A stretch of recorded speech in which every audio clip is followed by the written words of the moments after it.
Thank you.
Everywhere. Not everywhere. This is the cameras are only going to be on those parts of the island where we'll actually be competing.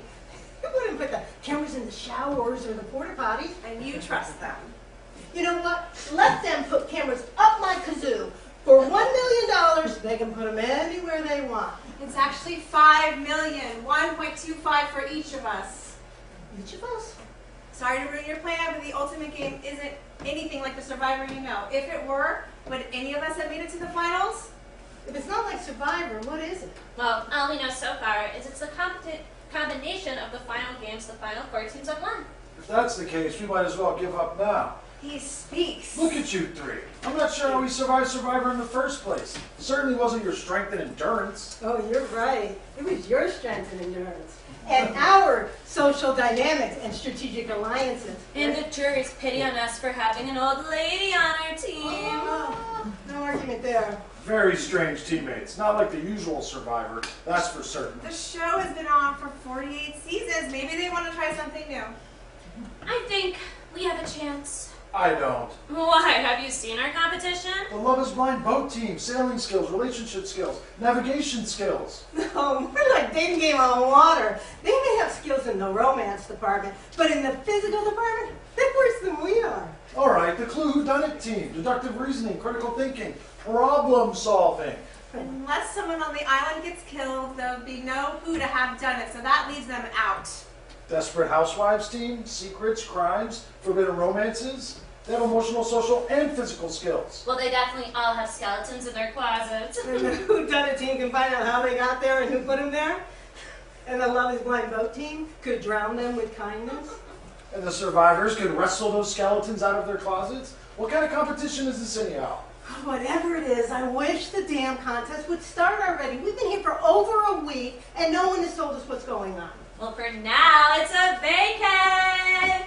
I mean, this island is beautiful after all. Except for the coconuts falling on people's heads. The weather's gorgeous. Except for the boiling days and the freezing nights. There's no wildlife. Except for the mosquitoes. And there's no physical dangers. Except for the hidden sinkholes, ravines, possible floods, hurricanes, currents, sunburns, and sharks. Hey, at least catering sets out fresh food and water every day. That'll stop. We'll have to start foraging for our own food, and we'll have to sterilize our drinking water. So let's enjoy it while we can.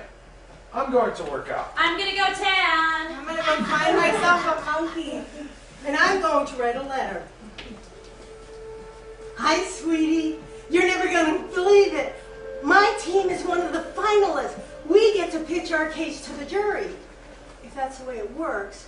I thought I knew everything there is to know about Survivor, but now that we're here, everything seems to be different.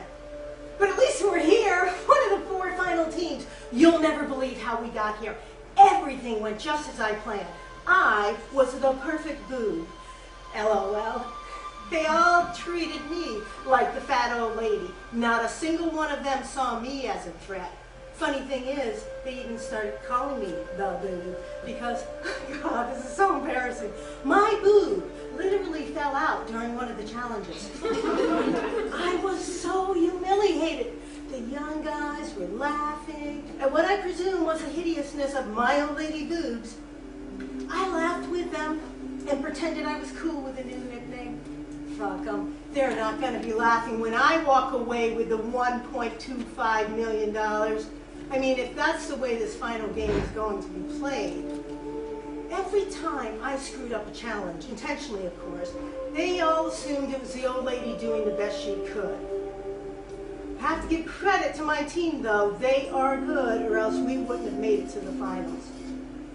I'm worried that when I tell the jurors about my master plan, except of course the boob reveal, to fly under the radar and survive by making my alliance partners look good, to win them over and carry me along, that no one will believe me. I fear that my ability to convince them of this caricature of me might be because it's closer to who I really am than I'd like to admit. Maybe I've been playing this role for so long, I've come to believe it. It's sad that none of them really know me or see me for who I am. But then, who am I?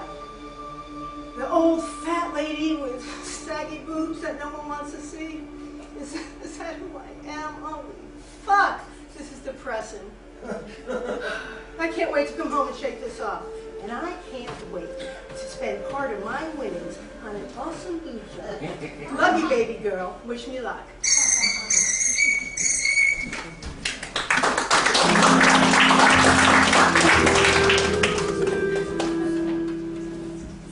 Journal entry, date 8.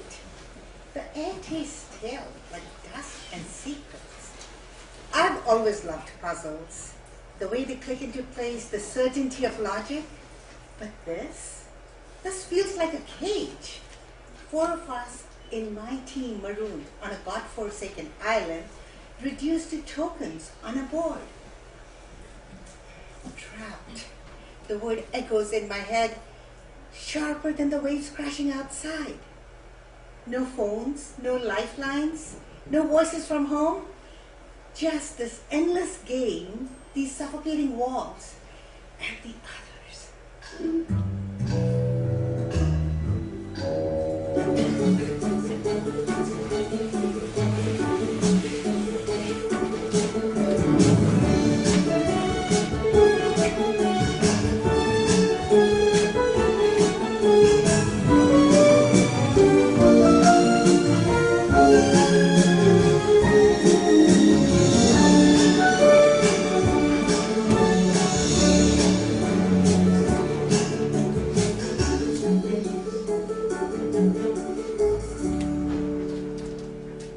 Thank you for supporting my journey on the island. Should I say I didn't think I'd ever make it this far? No. I knew I'd make it this far. I know my capabilities, my strengths. It's others who make false assumptions about me based on my appearance, my wealth. Yes, I'm a housewife, but housewives aren't just stay-at-home gold diggers. We made a brave and selfless decision to put our families first. First over our careers, our desires, our aspirations, but being a housewife has always been my aspiration. I wanted a family, wanted to spend my time caring for them. Why is that a negative? That's something I will never understand. Especially from women who claim to be feminists, girls. If you can't support other women choosing to live a life other than yours, you are not a feminist, not a girl's girl. Frankly, you're a bitch. I made it here through work, dedication, and manifestation. I refuse to be trapped within the confines of what you imagine to be a fulfilling and good life. Yes, I appreciate a life of luxury. Yes, I appreciate wealth. But that doesn't discount my strengths and my capabilities. I was a single mother for the majority of my life. I survived a life-threatening disease. I have kept myself healthy and on track even as I age. I love to paint, sing, drink, cook, eat, dance, love. One singular phrase does not encompass who or what I am. My house doesn't encompass who or what I am. My husband doesn't encompass who or what I am. Even winning the game doesn't encompass who or what I am. Yes, I am privileged. Yes, I am grateful. But I am not the assumptions that you make of me. I am who I have chosen to be. And that is enough. Thank you.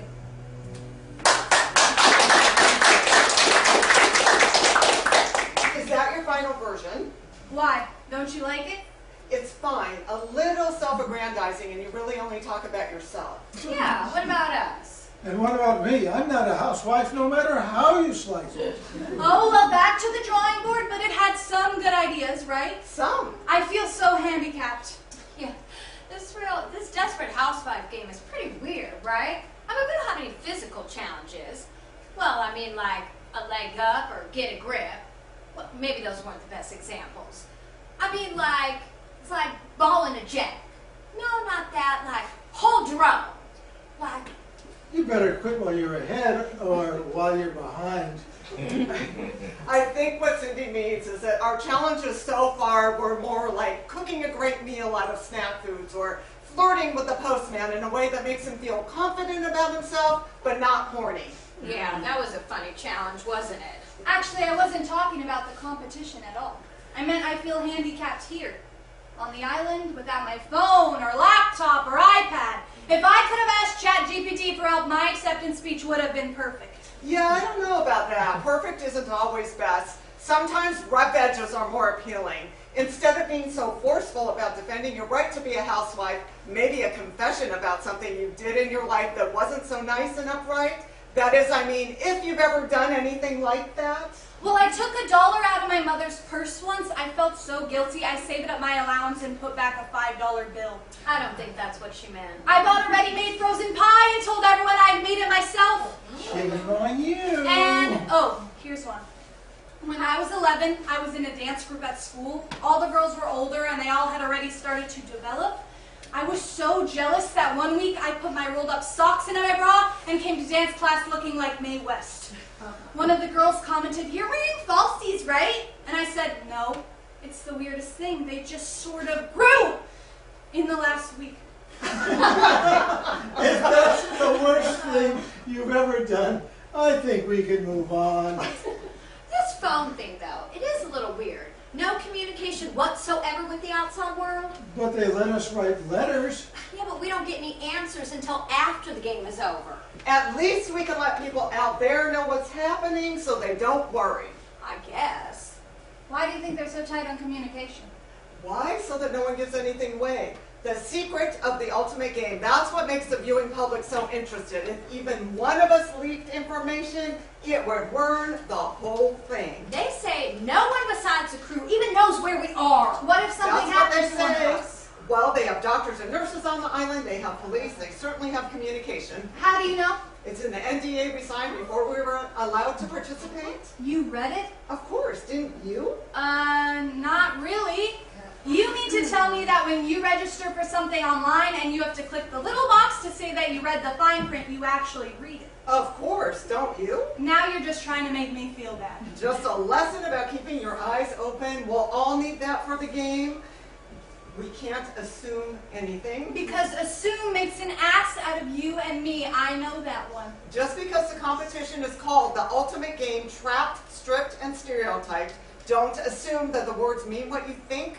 That will be our downfall. That's exactly what my speech is going to be about. Wow, this is a neat feeling. Well, trapped, stripped, and stereotyped, all with non-standard meanings. Trapped? No.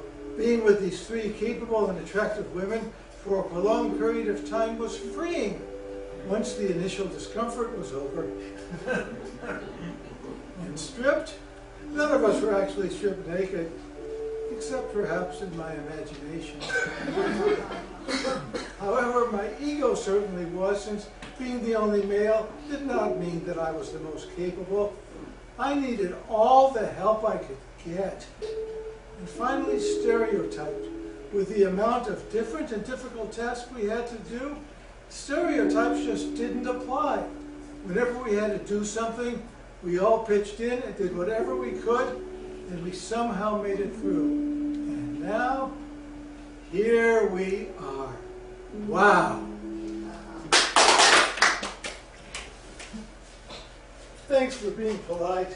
I guess if we win, my speech will need to have a little more pizzazz. I'll work on it.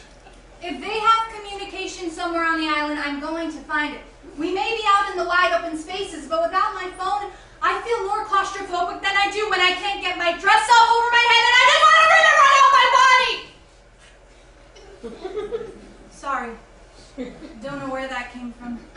Maybe being a housewife puts more pressure on her than she thinks. And maybe nothing about this game is what anybody thinks.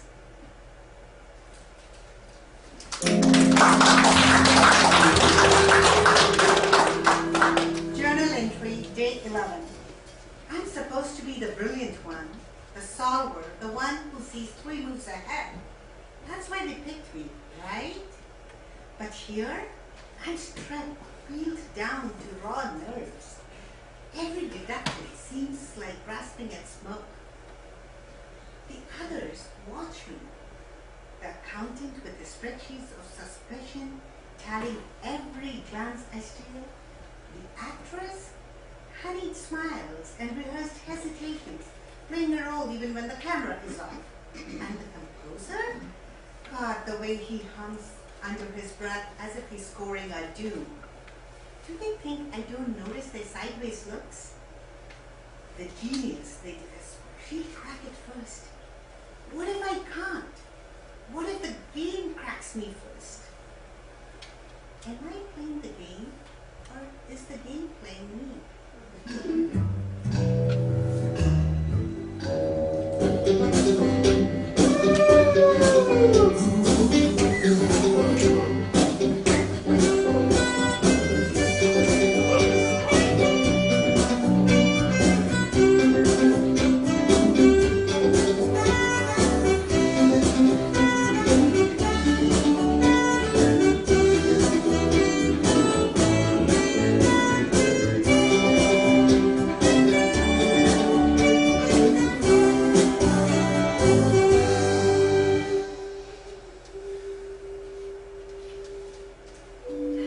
Roses are red, violets are blue.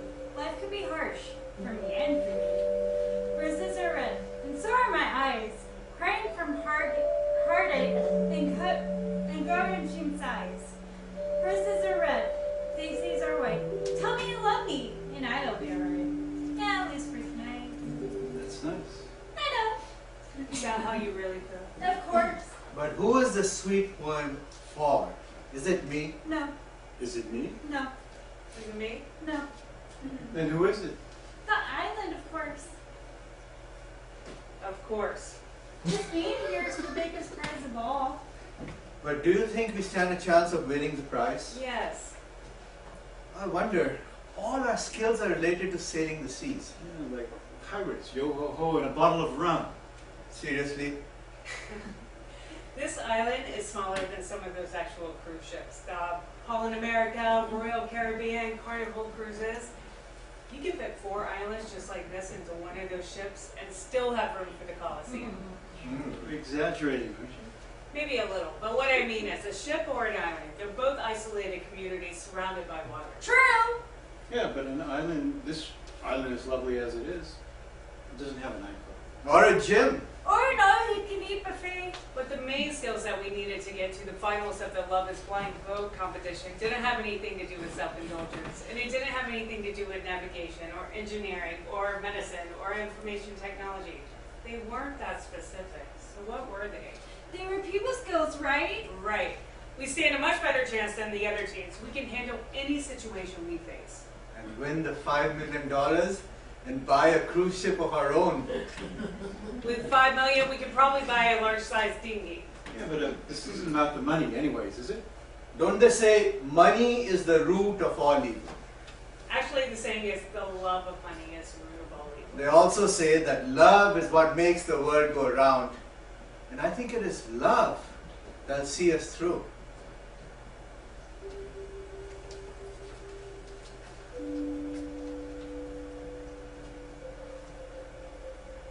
I once had 1,000 desires, but in my one desire to know you, all else melted away. This is what Rumi said. I listen to your heart and touch it with my ears. Sometimes the beat beats a beat and flutters like a butterfly trapped. The lips quiver, my palms are sweaty. Yonder lies the gem waiting. The eyes, always the eyes. Love, love, love. Wonder where this love lives. When you come close, I gasp for air. My knees buckle. I want to sing a song of wants and desire and passion. Drum beats in the ears, blood rushes, and then you brushed by me. Is it your smell? Is it pheromones? I could just melt away. For you are the sun that lies yonder. My quivering lips seek holy pilgrimage. How do I show my love for you? For all my love and my wanton desire,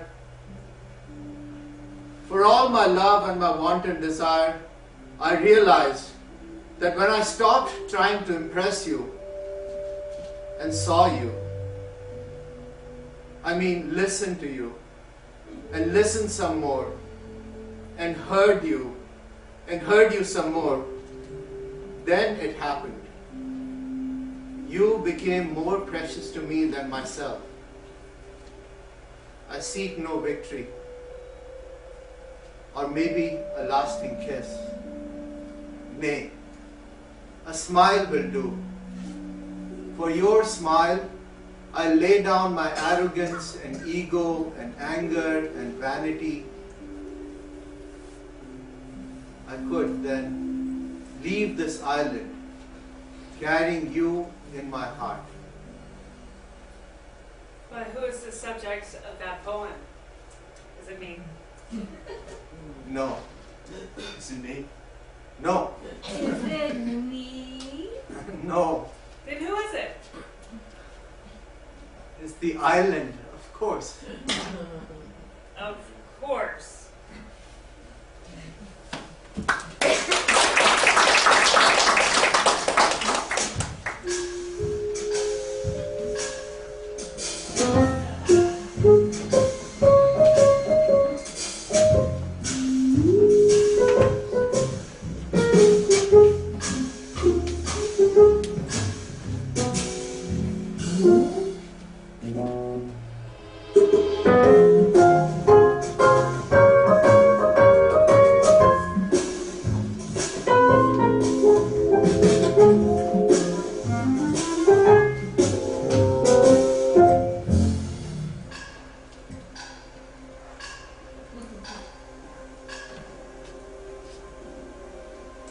Dear Diary, I wasn't sure what I expected to find here, or what drew me to the game in the first place.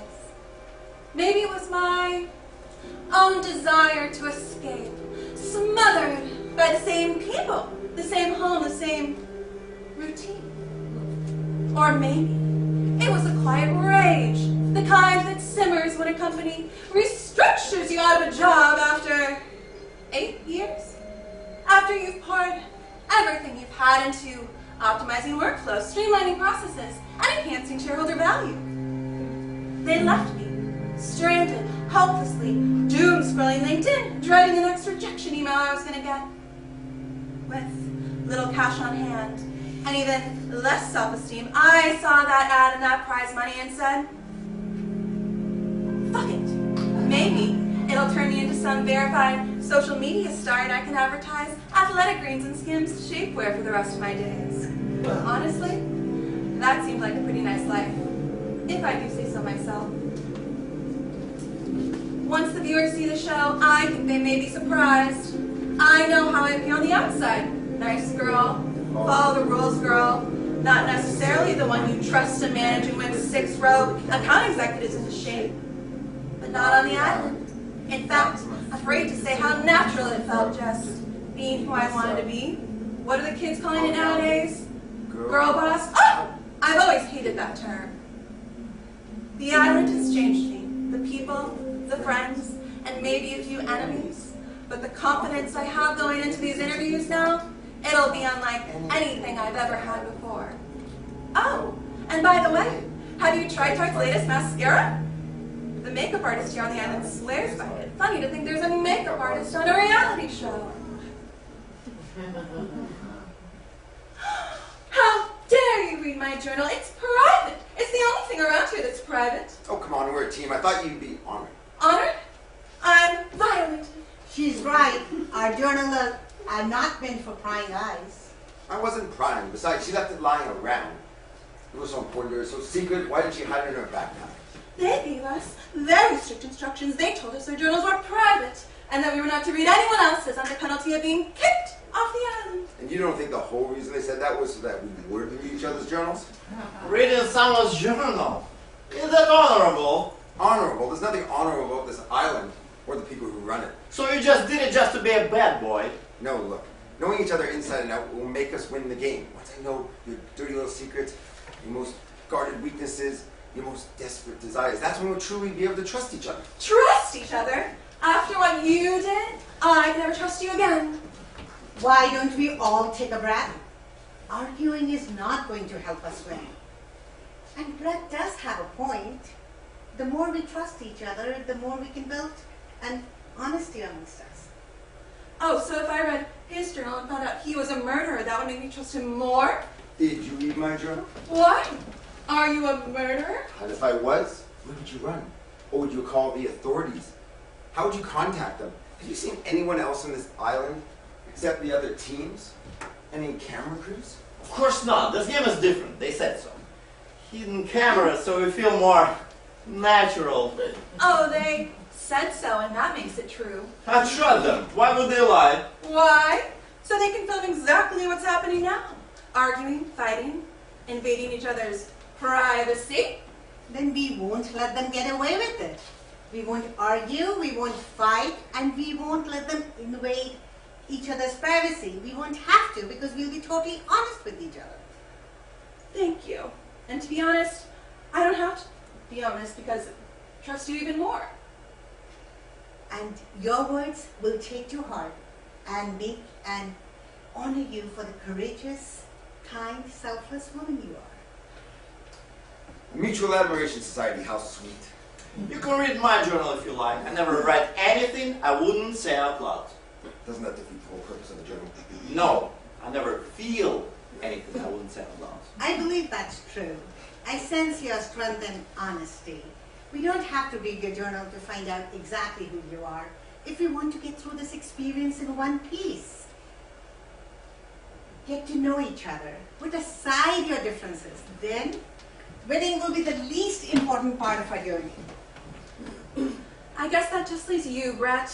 But I don't want to read your journal, or your Sebastian's, or Soma's, because she's right. She's one of the few really honest people I've met on this journey. Someone who speaks her mind. Oh, she definitely does that. If it weren't for Soma, I couldn't stand this whole thing. Her sincerity should be an example to us all. Oh, so I guess you don't want to hear what she said about you in her journal. You read her journal? I'm an equal opportunity reader. I've read all your journals. But if you don't want to know. I don't. What did she say?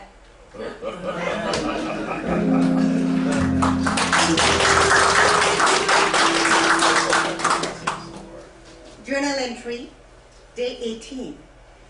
I hate how they've boxed me. The accountant, unpractical, uncreative. They assume the actress, honeyed smiles and rehearsed hesitations, playing a role even when the cameras are up. And the composer, detached, out of his head, and me, the cold, calculating mastermind. But they are wrong. We are more than our labels.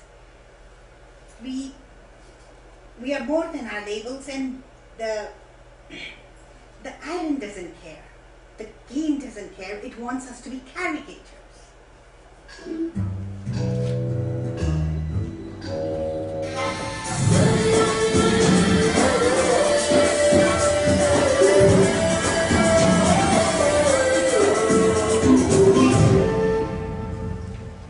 So I've been thinking, how did y'all end up here in the first place? They flew us in by helicopter, one team at a time. I know that. What I mean is, how did you all get selected? That's probably the only clear answer we have. There were a ton of applicants and they interviewed us and we had to do physical stuff and write an essay and talk into a camera and then they told us to go home and wait and then we were selected. I was there too, remember? And what's your question? My question is, how did you all get to be a part of the audition process? I got a text on my phone saying I've been selected to apply.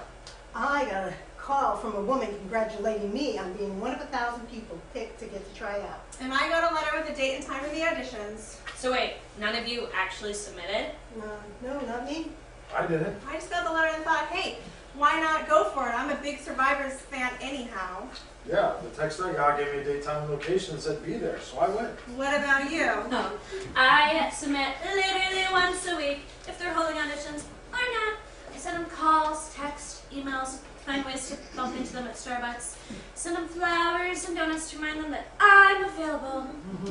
Strange, none of you submitted, and yet you somehow got selected. The whole game's a little strange, right? It's not like any Survivor show I've ever seen. That's the truth. What, you think we were targeted? That wouldn't make any sense. I bet it was an AI. What was? An AI went through hundreds of thousands of profiles and selected the best candidates. And we were part of the, Colleen? oh, that's an icky word. You know what I mean. Okay, even if that was true and you somehow met some criteria they're looking for, which seems like a bit of a stretch, if you ask me, how did our team end up in the finals? Because we were the most photogenic. And the most physically fit. Or maybe there was some other criteria, like a hidden agenda, and we fit the profile. What do you think? Maybe. My wife thinks I must have bribed somebody to get picked. That's very supportive. Maybe she's right. This all is a little strange. What do you write to your wife in your letter? The same as you do, I suppose. Nothing about us? Just about what we're going through. You? Yes. Are we great teammates? Do we annoy you? Do you have a bone to pick with one of us? Do you have a hot for one of us? If you want to write that to your letter, never mind. You want to know what I write? This is what I write. Dear Michelle, after a draining couple of weeks, I've made it to the finals. This journey has been nothing like I imagined. If you write back, I won't know until the show ends and the winner is announced. Growing up on an island taught me to cope physically, but I never thought I'd feel so mentally trapped, as though my thoughts and decisions have been stripped away. My mind is in chaos. I've made it to the finals with a smile, but I'm barely holding on. Boring! I suppose you can do better. Oh, you better believe it. Dear Raven, as promised, I'm writing you an actual handwritten letter, since that's the only way they allow us to communicate with the outside world. As my agent, maybe you can get my letters published in a newspaper or a blog. Insider information on the game. Better than nothing, right? So, stay 19. I'm tired, wet, hungry. These are all things I mentally prepared for before coming to the island.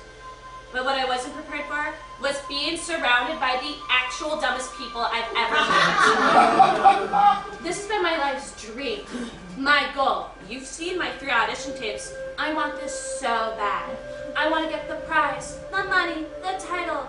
But oh my god, if Thelma tries to wrestle another boar, or Dara attempts cooking again, or Paxton tries to tell me another war story, I might actually run away to the jungle and never come back. I'm desperate. Please, I want this so bad. But these idiots make me run away and make me want to just scream. I'm a winner, a fighter. But these lunatics make me want to gouge my eyes out. SOS!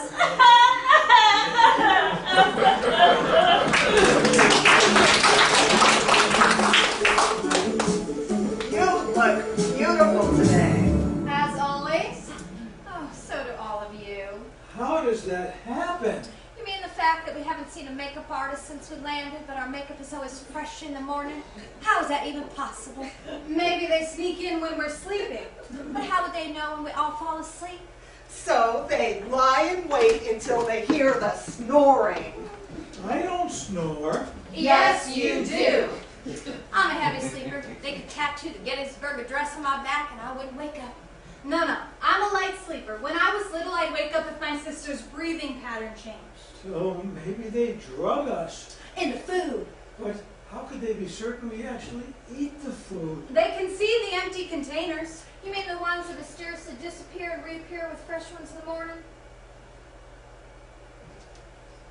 I heard a rumor that the survivor group only eats the food that actually grows on the island. True survivalists. True BS. I think they just started that rumor to intimidate the rest of us. What about the mail drop? I spent a whole day last week camped out near the drop watching. I saw some of the other teams dropping their letters, but no one ever came to pick them up. So maybe they're still there. Nope, if you squint, you can see right into the bottom of the drop. Nothing. Maybe there's a secret door. Or a numeric tube. But how would they get the mail off the island?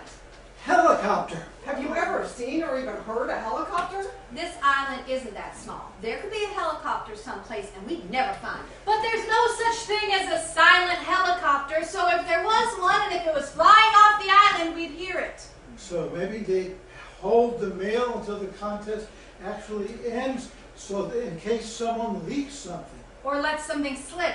Accidentally. Or on purpose. Or maybe they read all of our mail They wouldn't dare. and redact the parts they don't like. And use it to fuck with us in the challenges. Hey, maybe this is a challenge. They've left us here to rot, to fend for ourselves. Then why are they leaving us food? Well, they wouldn't want us to die off too quickly. The hidden cameras are definitely still rolling. So maybe this is the game. Like Lord of the Flies. Yellow Jackets. And we slowly devolve. And we become savages! Paint our faces with faces of blood. Or we bare our souls and tell each other all of our secrets. No thanks. Or we bare our bodies and rot like animals.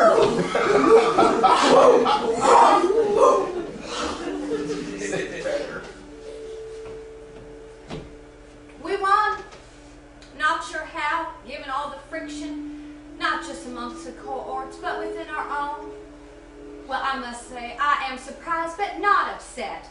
I have been so miserably stuck on this scary island. Yes, I came here on my own will, looking for cathartic experience, but darling, it was too much. The bugs, the sun, not fun. You all know what I mean. All I did was dream about returning to a place where people have calmed down and opened up a can and act right. You know I can. Middle finger to my sister, who said it was because I had a meltdown by the celery and started throwing lemons at the Piggly Wiggly. I just got so tired of people's nasty, nasty behavior. In this country, we are allowed to disagree politically, but come together as neighbors and brothers and sisters. And look at us. We did. I am proud to be an American, and I will not let anybody make me feel like an enemy of the state. Remember the Salem witch trials? Some repressed, damaged kids lied and people died. Am I in a cult because I am a vegan? I am granola, according to some. How am I granola? Granola is gluten. I am not gluten. I am me. I am Veronica. Not some vegan gluten. Not some vegan witch. Oh, Rodney King, can't we all just get along? Shame on every one of you that can't.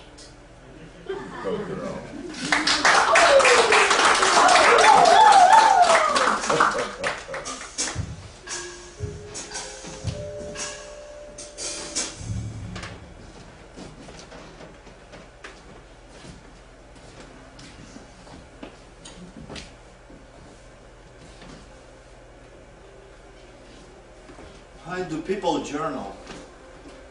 Why remember all the frightening, painful things that accompany them through life? Am I a masochist? Why don't I just burn these pages? Every night I say this is the last time, the last journal entry I will ever make. But I can make myself stop. Losing control, that's what I'm scared of the most. And I'm trapped inside this fear. They've stripped me of all my defensive layers. The fears hugs my naked mind with cold, slimy hands of its gloomy rooms. I can't breathe. These people, all three of them, they're not people. They're players, meeples, tokens, who breathe this air. They breathe my air. Not enough for everybody. It's a game, just a game. That's how I should perceive this nightmare from now on. The game stays in the game. And the real life, I shouldn't care about that. Different rules, different mindsets. I must breathe if I want to stay alive. To get back to life. Breathing, that's all I can control. Is that enough? My hands are shaking. Breathe. Focus. Who did it? Since it wasn't me, or was it? It leaves 33% chance for each other player. Not a player. No, not a player. A token. An object. Yes, an object to be removed from the board. Breathe. You know the solution. It is obvious. Remove all of them, one by one. It doesn't matter who did it. Kill them all and move to the other game until it's all over. I have no clue what is coming. The hot one, The strong one and the wise one. A bunch of stereotypes. One by one, gone. Breathe.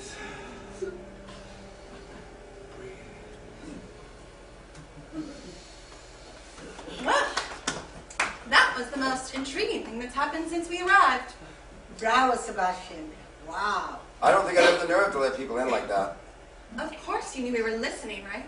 You were showing us your true self. If we have no secrets, nothing to hide, no hidden agendas, we'll be a well-oiled machine. No hitches, no hiccups, that's how we'll win. I can tell you how we win. We'll win if we can stop wearing these idiot costumes. It's 100 degrees out here, inside the test in the hat. Why do I have to wear this horrible costume?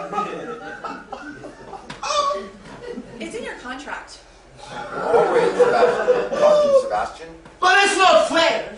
The survivors are wearing exercise clothing. The housewives are in tropical comfort. And the lovers blindfold Are group wearing shipboard uniforms just as hot as yours. You don't hear them complain. I don't hear them at all. I just know I won't be able to give my best if I'm so damn uncomfortable. The whole thing's unfair. I think it's part of the fun. I mean, it's a big mishmash of silly rules, stupid costumes, and upside-down challenges. I think that's the point. Think about it. There are 4 finalist groups, right? The survivors, they're the most normal. Normal? I mean, as far as the game's concerned. Then there are the Desperate Housewives. But that wasn't a game show. It wasn't even a reality show. It was just a show. So they took the title of the show, made up some rules and challenges, and voila, a new game. What's up with the lovers blindfolds? There was a TV show called The Love Boat. And a reality show called Love is Blind. And they put them together, Love is Blind, on a boat. I.e., the Love is Blind boat. And then there's us, Clue Whodunit. Clue, a board game, and then a movie and a theater franchise. Whodunit? The descriptor for every detective, mystery, procedural, and slasher movie and television show in existence. We shouldn't be confused. We should be honored. We should be proud. We are the chosen. We are originators. We are the inspiration for a brand new, long-running television film reality game procedural franchise. Hoorah! Hoorah! Come on, Sebastian, you can do it. No! No, I can't! I can't stand it! I don't want to be here anymore! I think we're right. I really do.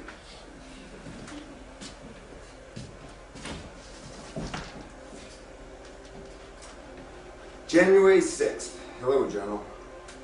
Today is Sherlock Holmes' birthday. Appropriate. I love solving puzzles. I'm good at it, too. Isn't that why I was drawn here? Solving the mystery of the game of life. That's where my sleuthing skills end. I'm at a crossroads. Trapped. Where's the path that leads to both money and truth? The path that frees me from the roles I play at work and at home? I am those roles, but so much more. As Thoreau said, the mass of men lead lives in quiet desperation. That's me. I grew up learning about faith, hope, and love. Learning that no one can serve 2 masters. You'll hate one and despise the other. But where's the balance? Am I here to be away from the world that knows me? To play a game where I can pursue my 2 gods, money and truth? And yes, I'm aware of the irony of coming to a reality game show to find my truth. I think too much. I was taught to have faith that all will work out. But also love your enemy. Take the plank out of your own eye before seeing the speck in others. But the world is divided. Trying to knock each other out like boxes in a match. But no more gloves now. Just bare knuckles brawl. Different boxes, different rings, same fight. And the victor? They win the audience to their version of the truth. The world is more divided. Every day more conflict. Every day less connection to the fact that we are the same spiritual beings, regardless of beliefs and backgrounds. I find it hard to have faith that all will work out. My little gray cells need to solve this puzzle. Find the path forward. I'm at a crossroads again. The same crossroads at this crucial stage of the game. No getting away from that, here or at home. 2 paths. Help others by being truthful, or deceive and win the money. If I choose deception, my family benefits. if I choose truth, maybe I become a better version of myself. Wouldn't my family benefit from that?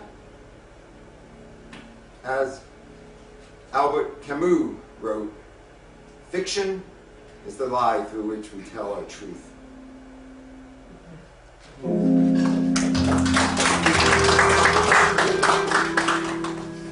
Journal entry, day 23.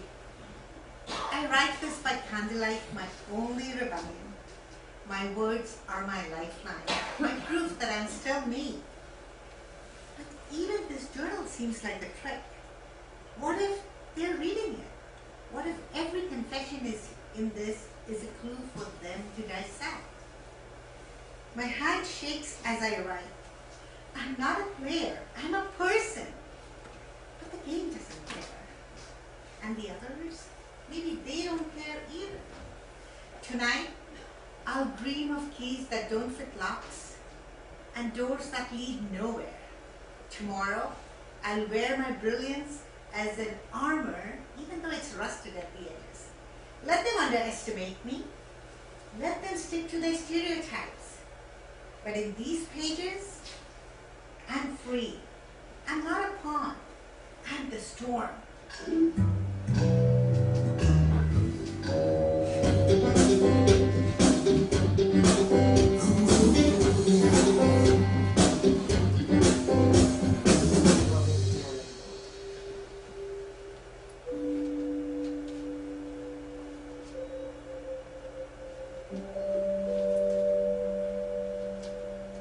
Dragon, love seeks an audience. Fantasy, reality, and words spoken in codes, only unleashed and unleashable in kindred spirits like ours. Dragon, your beast of mythic netherworlds, and yet we sin, we stew, and we simmer. Pitiful and pitifully sweat-soaked are we. Place matters not. Dragon, the soul's pores ooze, our spirits take flight, and we dream and lodge, let come what may. Dragon, our soul's pores ooze, and we sit, and we sweat, and your droplets, a yard from me, they're sizzling aesthetic neon brilliance.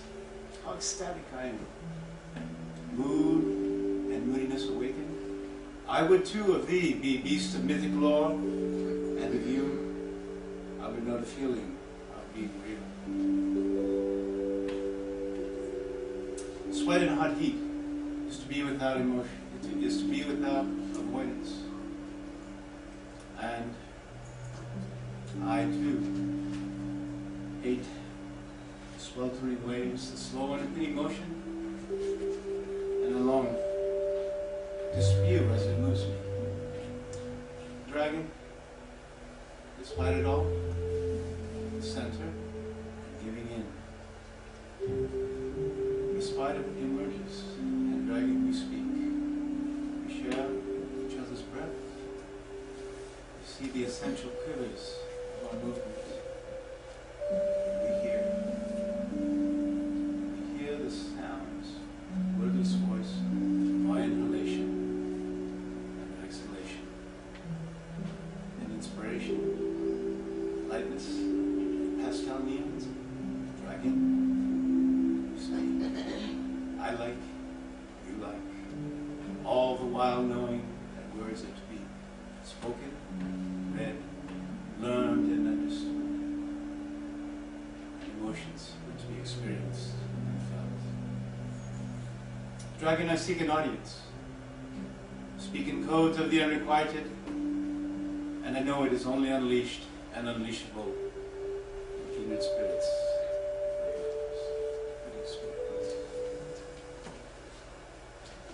I am so confused. I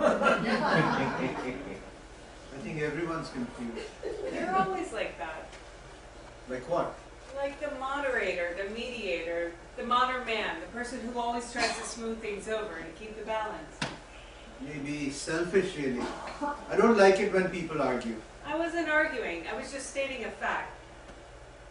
I'm confused. some of you and most of the others seem to have it all figured out. I don't have anything figured out.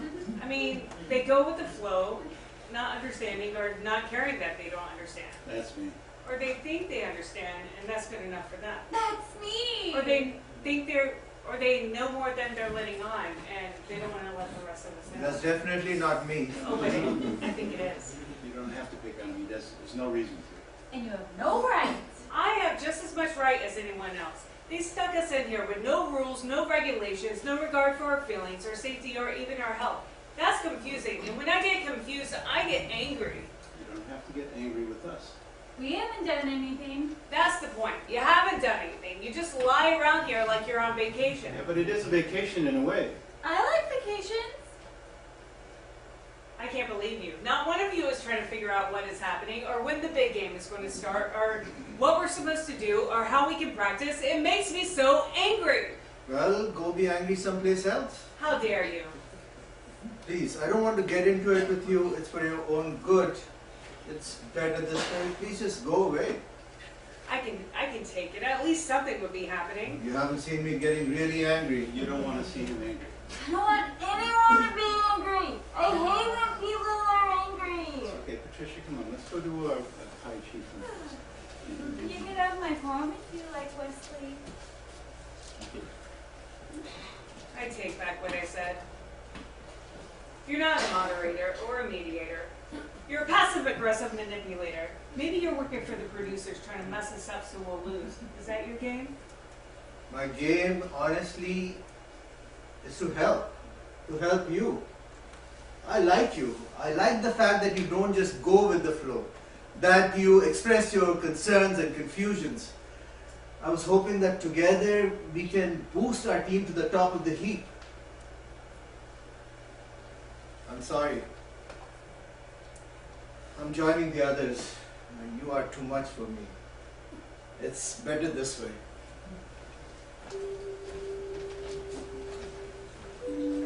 If I was the winner, I'd be walking down a sandy aisle in a swimsuit, clutching a bouquet of red flags and half-formed boundaries. Maybe a few seashells. Definitely a few questionable choices.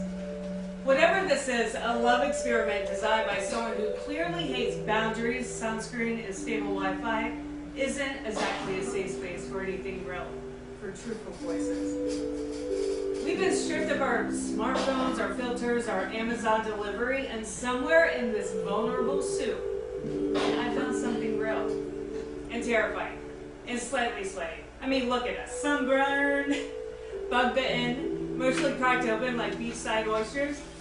But somehow, you still shine. You make me feel. I used to think I had a type. Tall, charismatic, emotionally unavailable. Basically someone who'll make you feel like the only one to pass out the same energy to everyone else, like party favors.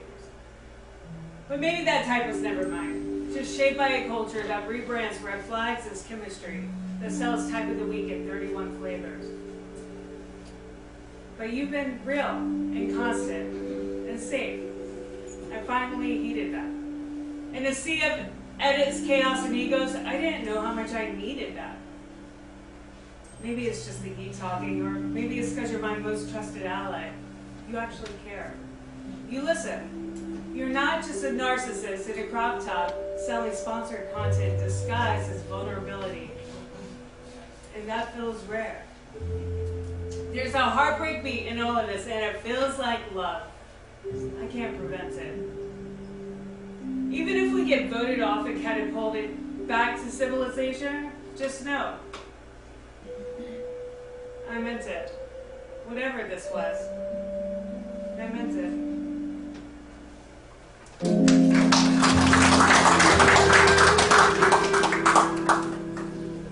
Journal entry, date 29. Tomorrow the winning cohort will be announced. It will be us, of course. I'm excited, mostly because it means freedom from this cage. And the others?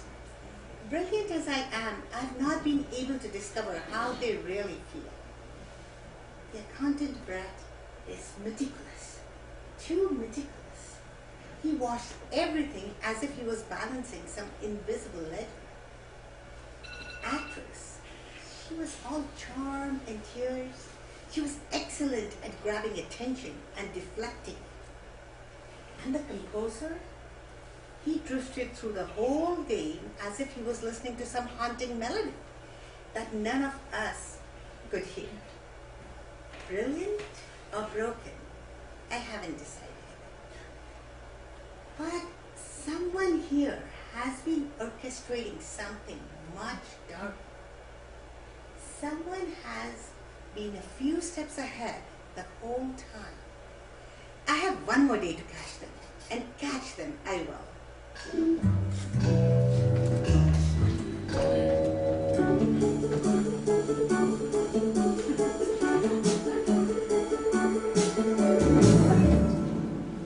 I'm not going to say thank you, or I'm moved to tears. The one that looks the meanest is the nicest. It's just that resting bitch face that has you fooled. The one that seems fine is not. They wear a mask, trying to fit in, desperate for connection. The one with the big smile who posts how happy they are really are the saddest, emptiest, yearning for a fantasy life, a cover for their lonely, dull existence. I am all of the above. I didn't play the game well. I lucked out. You look at me with envy. You see I have everything. I love fooling you, but honestly, I'm lost. Too many layers, barriers to what is real. Will you like me? Am I good enough? I have to maintain that look, that happy face. It's simply exhausting. Strip off the self-imposed demons. Strip off the polite laugh, the shallow talk, the big smiles that hide what's really going on. Strip off the pretenses, the plastic bodies, the vanilla lifestyle, playing it safe. Strip it, show it, own it. Trapped in my head, trapped in routine. Stop dancing, stop laughing, stop my loud voice, stop being silly. Lost, desperate, faking it to keep up with the circles I run in. I can't breathe, I can't feel. My throat is tight, my heart aches to be free. Churning trap dances and songs and screams pulsate through my veins. The wicked witches of my cohort, they don't want to know about this stuff. Ooh, maybe it hits too close to home. But what you don't realize, I want to hide, ashamed. You just look so perfect and the judgment is palpable. Damn, I just want to be me again and not give a damn what you think. The world stopped when I arrived here. Within became silent. Still, the sand between my toes, the splashes of waves singing to my heart, declaring that I am okay, stripped of all that I thought I needed. I feel now because you have accepted me and you have stripped too. Yeah, take it off, all of it. Us together feels like a big hug.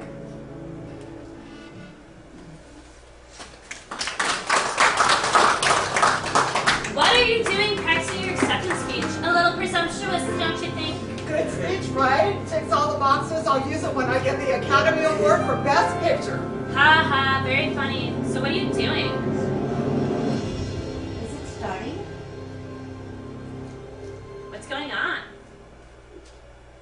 What? Someone should complain. This is so unfair. What? Not fun anymore. Nothing makes any sense. It's too damn hot. Something is fishy. I'm hungry! Someone's coming. Finally, Okay. I guess it's starting, right? Starting? Not exactly. You might rather say it's over.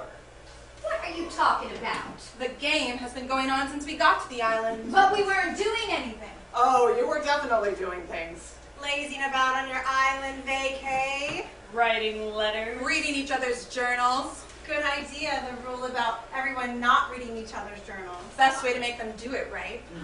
Shame on you for sneaking looks at each other's writings. Ours were fake, of course. Wait, why? To throw you off track. What else? Did the trick, right? Your letters, though, very enlightening. You read our letters? Of course, you didn't think they were actually private. But they were mailed, right? Of course not. But they did serve a purpose. They made a lovely bonfire last night. Crackle, crackle, spark, spark. Beautiful. All good. Okay, you guys clearly know something we don't. What have you been doing up there?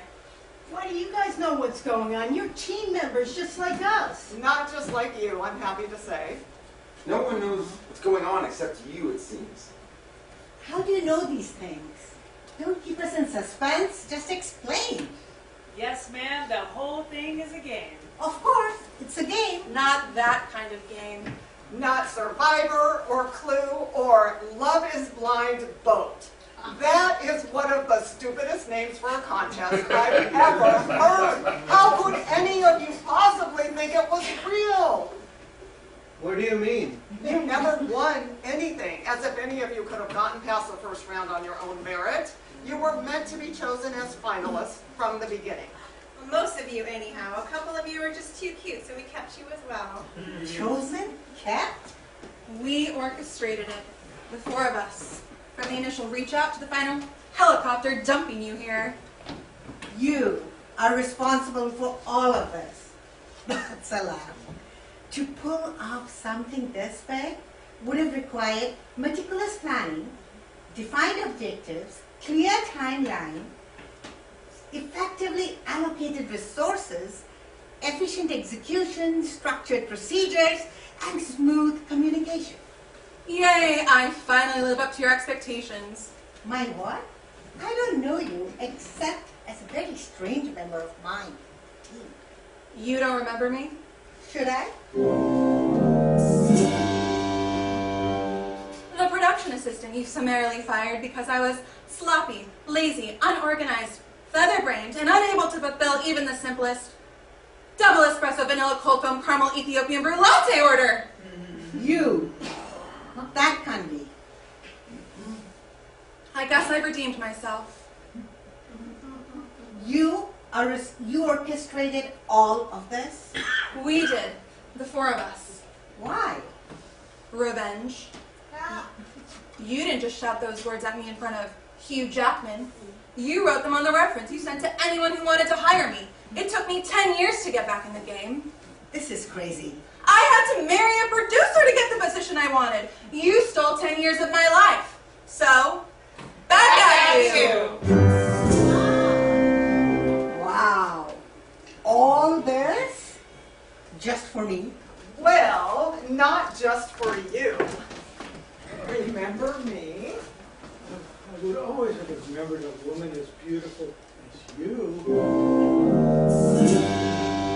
That's what you said on our Match.com date in 1995. The photo was of a strapping, manly man. You were anything but. I was only going to have a drink, but you said, if you leave now, you will destroy my life.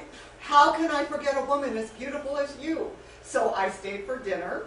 Before we ate, you opened a tinfoil packet and told me, look, I only have to take 25 pills a day. That's down from 35. I'm doing well. I'm down to 20 now. You haven't changed, sad. I thought there might be hope.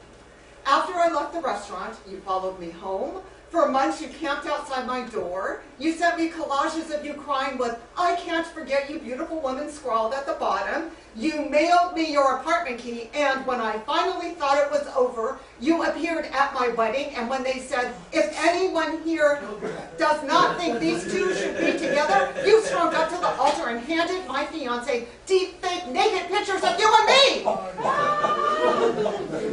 It worked. You monster. The love of my life walked out and never came back. If he had that little trust in you, you were better off without him. Possibly true, but you did the same thing to scores of other women, destroying their lives, so now... Back at you! Ooh, she got you good! Shut up! Hey, Patricia. I suppose you don't remember me. You look vaguely familiar.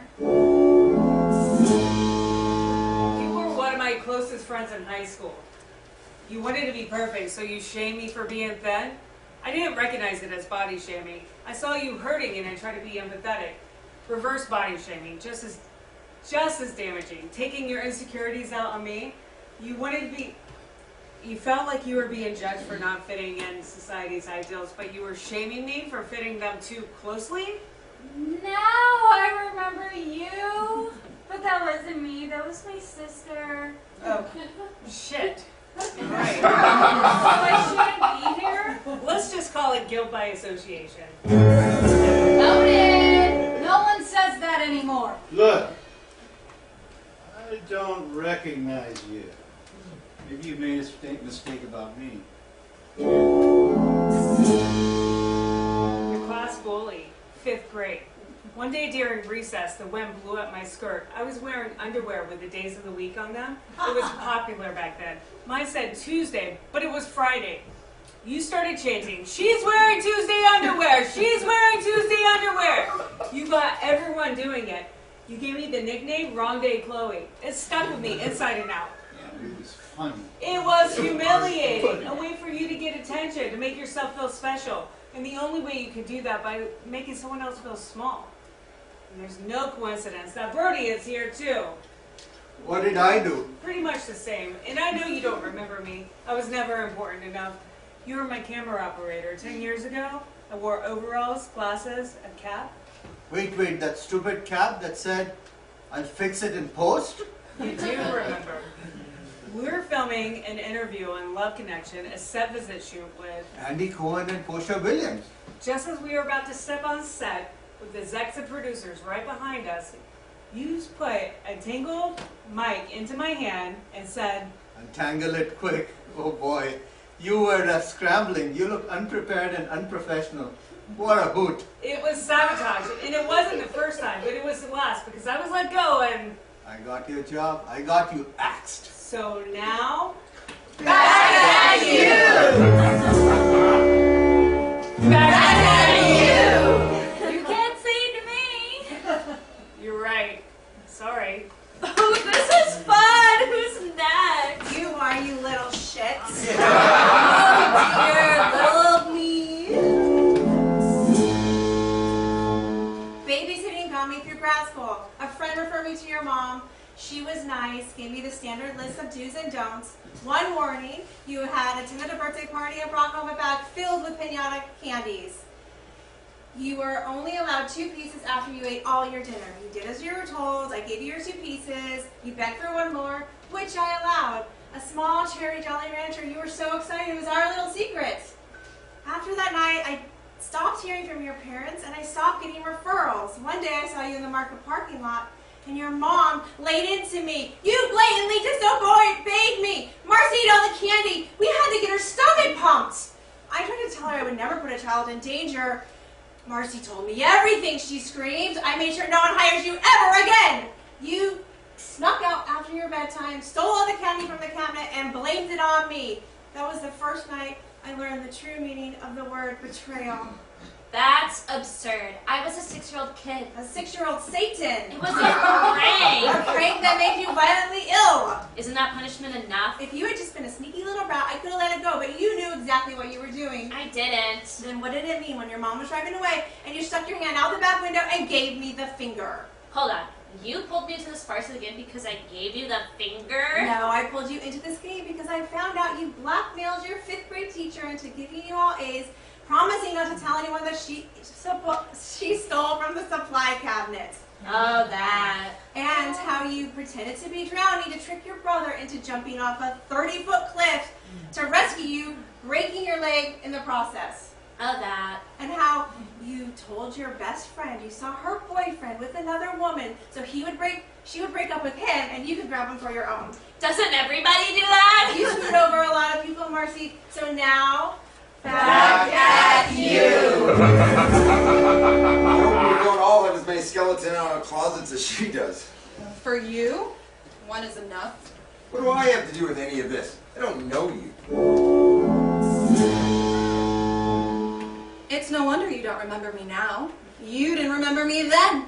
You forgot me, Counselor Brett. Cali camp, all-day hike, left me when I desperately had to pee. You said, go behind a tree.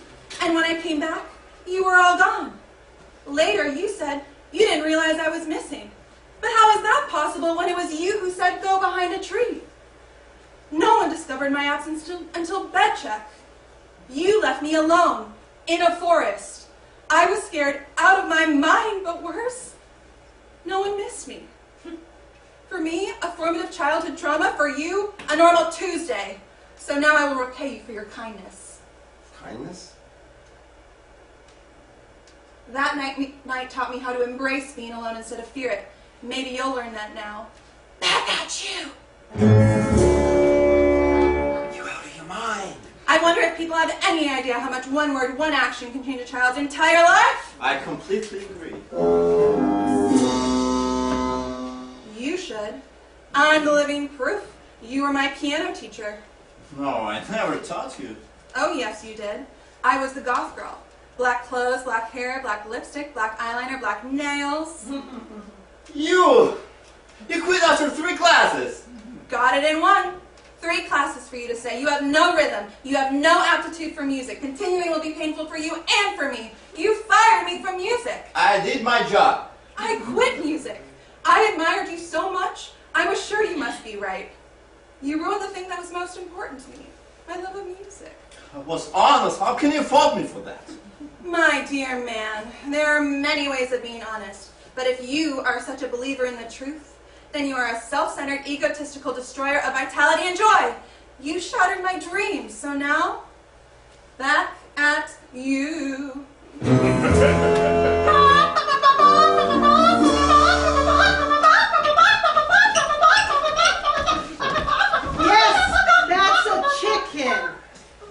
Chicken. But I'm no coward, so if you got a beef with me, no pun intended, it's not that.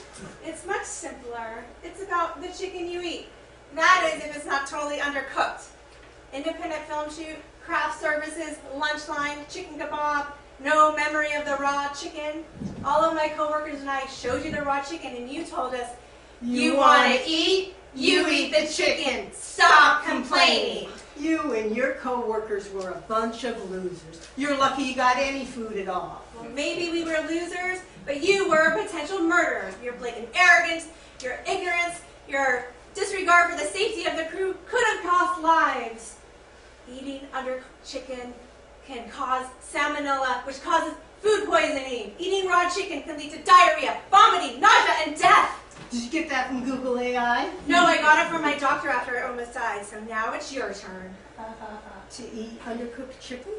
No, to eat anything on this island that might be poisonous. Back at you.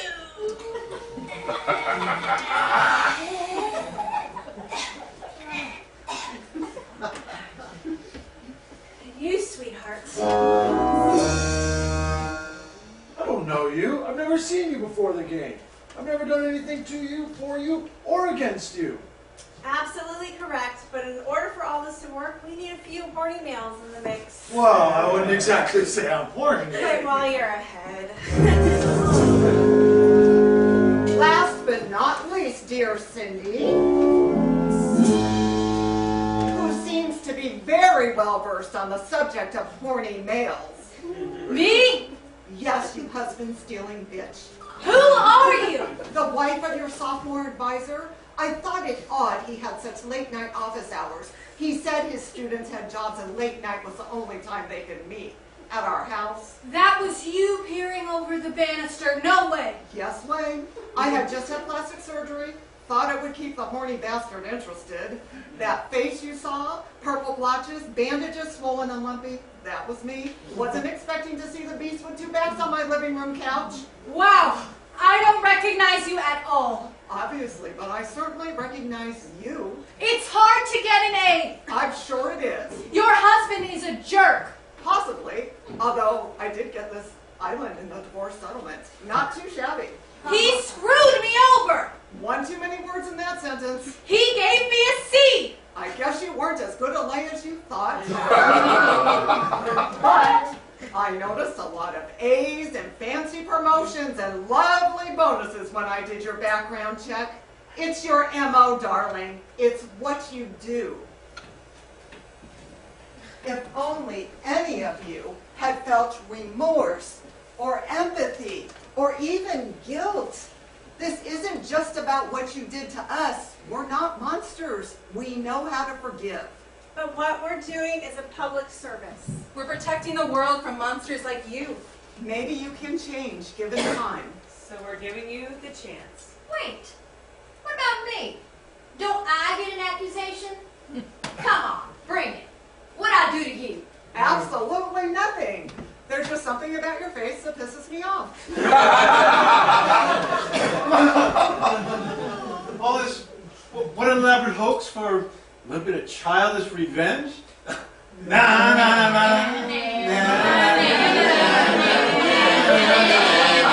Okay, fine. You've had your fun, you made us suffer, especially since there's no game, there's no 5 million either. Correct. Enough is enough. Enough is never enough. In any case, we're leaving. How long do we have to pack? I said we're leaving. You're staying. The chopper will be here shortly to pick us up. Forget this. I don't know about anyone else, but I'm out of here. No game, no money, no bread. And how will that work? There is no communication, no transportation, no record of this island on any map, no way for you to get in touch with the outside world. And everyone else? The nurse, the craft service people, they all left last night. Sorry. The island grows enough edible vegetation if you tend to it carefully and supplies enough fresh water if you don't pollute it to survive for years. Unless this evolves into a Lord of the Flies scenario. But that is entirely up to you. You can't keep this a secret. People will find out. They already know. Your families were told the game is a cover for a vital psychological government study that could take years or even decades. You are honored to be chosen for this patriotic service. Each family receives an annual stipend, much more than you could have earned in the same amount of time. Oh, wow. My family is not stupid enough to believe you. You'd be surprised what money will do to make people stupid. Okay, so what? We're stuck here forever? Not necessarily. If you can work together as a team, think of it as your own private game, without trapping, stripping, or stereotyping each other. At the end of 10 years, we'll come back. If any of you are still alive, and if any of us are still alive, we'll rescue you and your children if there are any. Who knows? You might have created such a compassionate society you'd rather stay. 10 years? 10 years. Why don't we kill you now and take the helicopter ourselves? You could try, but it only has room for 5 people and the pilot. Even if you succeeded in killing all of us, do you trust each other enough to get rid of us and take our places on the chopper? And do any of you know how to fly one? This has been a real hoot, but it's time to go. Stay here and live out your 10 years knowing your families are well taken care of, or come after me now and fight for a place on the chopper if you think you can outwit the pilot, who is equipped with some pretty nasty weaponry to protect us and himself. Fuck you! Back at you.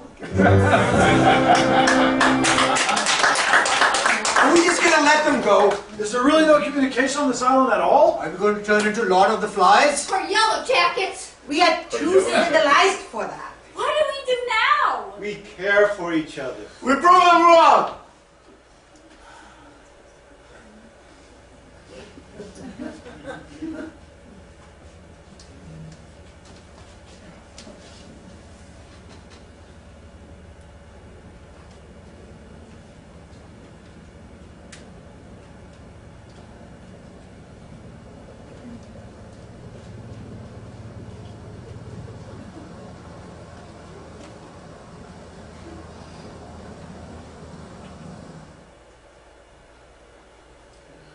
Wait, they said there was room for 5 people plus a pilot. There are only 4 of those evil bitches. So that means there's room For one more!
Ladies and gentlemen, if I may just have one more moment of your time. My name is DeCarlo. I'm one of the co-artistic directors here at Playhouse, and it is, well, I want to thank you for showing up. Oh, it's worth it. I want to thank you for being here in the birthing room. This play was no play 10 weeks ago, and one class a week for 10 weeks, this play was written and rehearsed and presented. It is a miracle anytime a play gets on its feet, but in this context, watching a play being born is a very special opportunity and a very special gift you give yourself and those around you. I survived Vietnam in 1969, and it took me 30 years.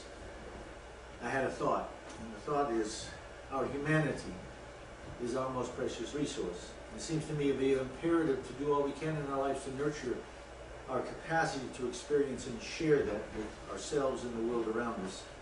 And when you sit in that seat and you endure the entire performance, you're exposing yourself to thoughts, situations, relationships, conditions, ideas that you may never wish to entertain, and yet there you are. Contrary to popular opinion, theater is not a spectator event. When you sit in that seat and you endure, you're hit. And somehow you're going to have to process whatever you're hit with. And that allows you to step out of your comfort zone. Possibly you become a little more accepting, a little more tolerant, a little more patient, a little more understanding, a little more empathetic, a little more human. And that is the gift you give every time you sit in that seat. And it is for that gift, personally and for the Playhouse, I want to say to each and every one of you, thank you, thank you, thank you.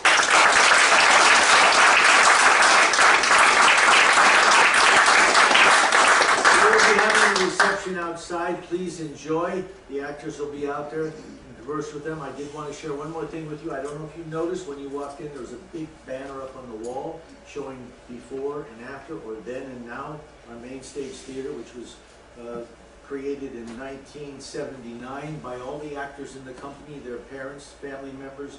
It was a big deal. We did it in 6 weeks, which was a miracle, and it has served us all these years, 45 years. Last July, we had a sprinkler head in our recording studio fail. Water was leaking down through the studio into the attic space above the theater, and all of a sudden the entire ceiling came down. All the water destroyed the seats, the carpets, the walls, everything had to be. It was third category contamination.